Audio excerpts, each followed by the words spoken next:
Lo que vemos en el libro es como desde 1909 empieza una política de prohibicionismo. Que es cuando Estados Unidos prohíbe, claro, el consumo de drogas. El consumo del opio primero contra los chinos. Primero se van contra los fumaderos de opio de los chinos, con la idea de que el chino vuelve adicta a la mujer blanca para hacerla esclava sexual. Eso decían era mentira.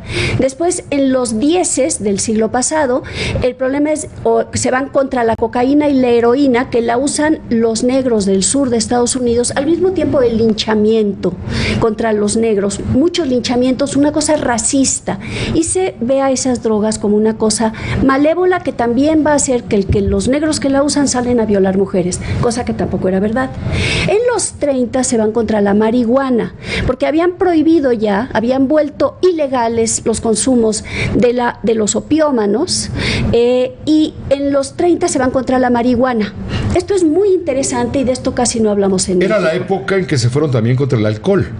Ya se habían ido contra el alcohol y aquello había sido fatal, porque la política prohibicionista contra el alcohol lo único que trajo en Estados Unidos fue la creación de la mafia, los grandes grupos criminales, la mafia, la corrupción de las agencias de gobierno, de todos los niveles del gobierno, que lo hacía la mafia, y la violencia en las calles. No sé si esto te suene parecido. Sí, sí. No sé si esto te suene. Entonces, en los 30 lo que ocurre es que hay gran recesión económica, muchos mexicanos trabajando en Estados Unidos, teniendo familia, hijos, y echaron fuera, Estados Unidos por ley echó fuera un número indeterminado entre 500,000 y 2 millones de mexicanos. La cifra aceptada es 1 millón.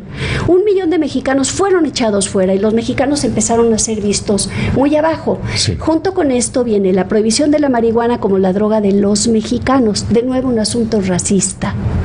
Es increíble la historia. Está bien interesante el enfoque. Trata el libro, está narrado en lengua común. Mi marido, Mike Wallace, ha escrito un libro que es un bestseller en Nueva York, La historia total de Nueva York, que es además un experto en el crimen, en la violencia en Gotham, en efecto, que está escrito en lengua normal, y este libro lo pensamos en estricto orden cronológico para contar esta historia, que se entienda esta psicosis en la que estamos metidos y en la que nos han metido los gringos en gran medida. No es que hayamos sido nosotros blancas palomitas ni víctimas nada más pasivas, porque también ha habido mucha corrupción, mucha ganancia, mucha gente que se ha aprovechado de esta situación, y no solo narcos. La propuesta del libro es informar, desde luego, y proponer que sea una solución binacional la que termine con un problema que es de dos. Aquí el amor es cosa de dos. Así es. No nada más de uno.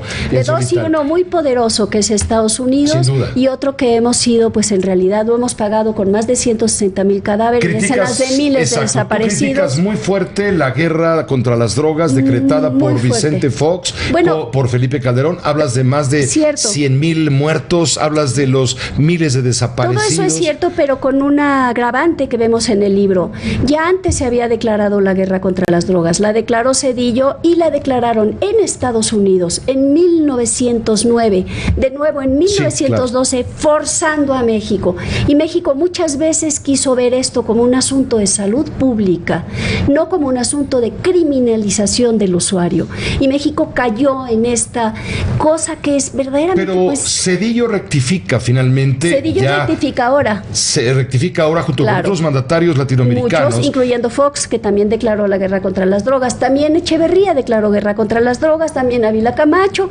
Todos por presión de los norteamericanos. Condicionan con eso los créditos, condicionan con eso importaciones, exportaciones. Lo hizo Anslinger en los 30 con México. Dijo, tú vas a hacer esto una política de salud pública, yo no te vendo medicinas para tu gente. Y entonces los laboratorios, la industria farmacéutica grande del mundo estaba en Brooklyn. Y el presidente Cárdenas dijo, no, pues lo siento mucho, está bien, criminalizo como tú pides. O sea que esta ha sido una larga historia, y de eso es de lo que hablamos aquí.